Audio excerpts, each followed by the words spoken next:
Subject आता है, that is Indian polity and constitution. So of course those who are taking coaching, your class notes plus the coaching material plus Laxmikanth. Second is Indian history. Now Indian history is divided into 3 parts. ठीक है, first है आपका ancient history.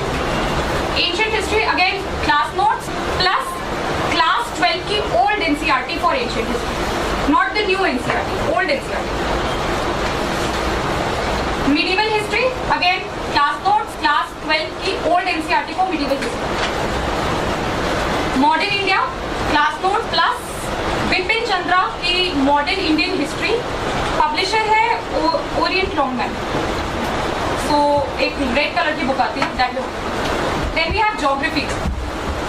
Geography is again Indian geography, world geography. So for Indian geography 9, 10, 11, 12 NCERT. For world geography again 11th and 12th NCERT. So this covers your physical geography as the Indian part of the geography, right? You have to keep an atlas with you always. In fact अभी मैं आपको एक India का map दे दूँ और बोलो states mark करो, north east में कौन कौन सी स्टेट्स है, हार्डली कोई 1-2 शायद करेक्ट मार्क करके दे देते. और अगर आप ऑल इंडिया सर्विसेज में आने का सोच रहे हो और आपको इंडियन स्टेट्स ही प्रॉपर्ली एक मैप पे मार्क करनी नहीं आती, तो यू कैन योरसेल्फ अंडरस्टैंड. तो एक एटलस हमेशा आपके बैग में होना चाहिए. कोई भी रेफरेंस हो, न्यूज में कुछ पढ़ रहे हैं कि मध्य प्रदेश में फार्मर्स एजिटेट कर रहे हैं, तो मैप दिमाग में आना चाहिए या आपके पास एटलस होना चाहिए कि आप खोल के देखें कि मध्य प्रदेश पढ़ता क्या है.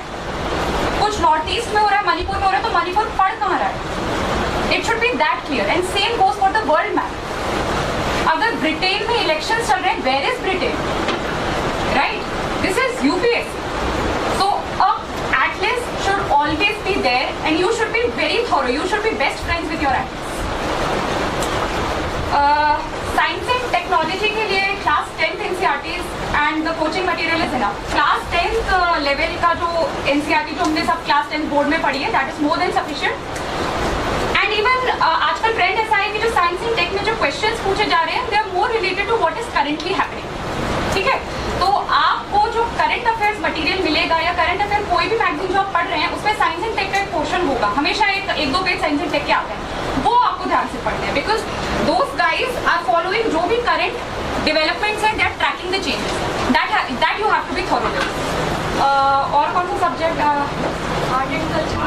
या art and culture. Art and culture आपको क्लास 11th एंड 12th की फाइन आर्ट्स की एनसीईआरटी पढ़नी है. ऑफकोर्स द कोचिंग में 11th एंड 12th की fine arts. Fine arts is a discipline, कुछ स्कूल्स ऑफर करते हैं. तो फाइन आर्ट्स की जो 11th एंड 12th की एनसीईआरटी है, that is for art and culture.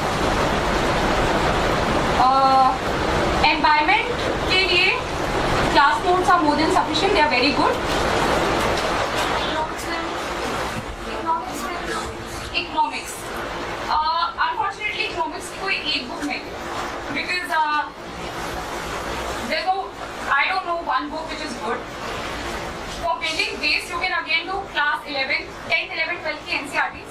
More than that, I think तो coaching में notes देंगे ना, because economics एक ऐसा subject है which is very dynamic. तो I think वो newspaper से या class में जो teacher को लग रहा है कि आजकल ये issue important है, इससे question आ सकता है, so you focus that in class. Plus जो लोग class में नहीं है, you have to follow the business page in the newspaper. ठीक है, उसमें आपको ट्रेंड्स देखने हैं कि आजकल इंडियन इकोनॉमी में कौन से हॉट इश्यूज हैं. फॉर इंस्टेंस एग्रीकल्चरल प्रोटेस्ट चल रहे हैं हर जगह, so agriculture distress is hot. So you guys need to prepare on that. क्यों होता है, क्या सोल्यूशन है, गवर्नमेंट क्या एक्शन ले चुकी है, पहली क्या स्कीम्स है, इस तरह से you have to, right? So these are the subject जिससे आपका prelims, mains, interview everything is covered. These books are more than sufficient. इसको आप 10 बार रिवाइज कर लीजिए. I am pretty sure 90% questions आपसे आराम से